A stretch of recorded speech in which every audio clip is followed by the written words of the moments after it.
Yeah, good afternoon. So this weekend we're going to look at the issue of investment in gold by central banks in the African continent. And as you may well know, central banks, foreign exchange reserve managers, tend to manage the state assets, and they're looking to ensure they have a robust position which can help them support the currency commitments.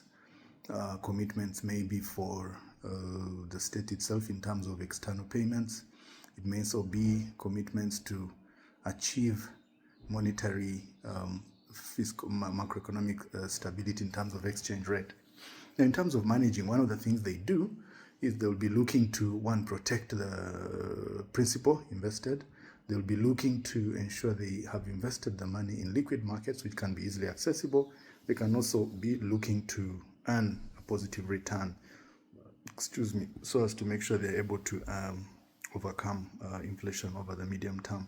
But as they do this over the last maybe 20 years, we've seen a lot of volatility in certain markets, and this can explain where you would understand that they would have pressure in terms of how can they diversify, how can they strengthen their investment position to try and make sure it's more robust. And one of the things they've been doing is to look at investment in other assets, assets like gold. Now, it so happens that over the last 25 years, from 2020 to 2025, the price of gold on world gold market has moved from around 225 a troy ounce to 3,400 and above as of June 2025.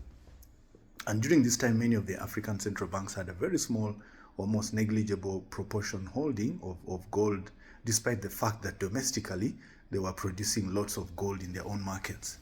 So what we have seen is that they are now looking to see what can we do in terms of including gold in their holdings. And there are different rationales, different reasons proposed for this, and possibly the arguments will include items like helping to transform the domestic economy, obviously, through formalization of artisanal and small-scale gold miners, the backward and forward linkages in terms of employment creation, things like gold refineries are now being opened on the continent, obviously issues around certification with the London Bullion Market Association is a real issue, but most importantly, the central banks now can access gold not necessarily using hard-earned foreign currency, because it's a domestic product, as long as it can be refined and processed to meet global standards, so that it can then be hypothecated or transformed into monetary gold in future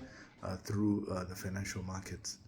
But then the question comes, how then would you hold this gold in your reserves position? And one of the issues they would look at, maybe you would see that a central bank may have a liquidity tranche. It may have buckets or tranches of its asset bases.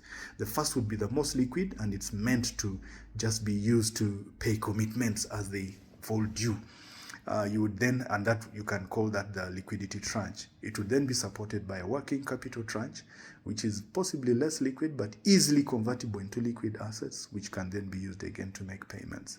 And these two would then be supported by an investment tranche whose main objective may not be liquidity, but rather long-term safety, as well as some positive earnings to help grow the overall asset base. So these three tranches you may not want to touch even when you're getting into a gold purchase program, but they may then set up a fourth tranche, which may be called the gold tranche, and it will ease the reporting as well as the classification and things like that for the central bank.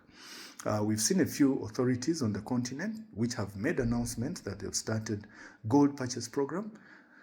These include Ghana, the authorities in Ghana, in Uganda, in Kenya, in Tanzania, in Rwanda, in Namibia, in Madagascar, and I think a few others. So we're providing a few resources down in the description to this video. You can look at them, and then they can facilitate further discussion. Thank you.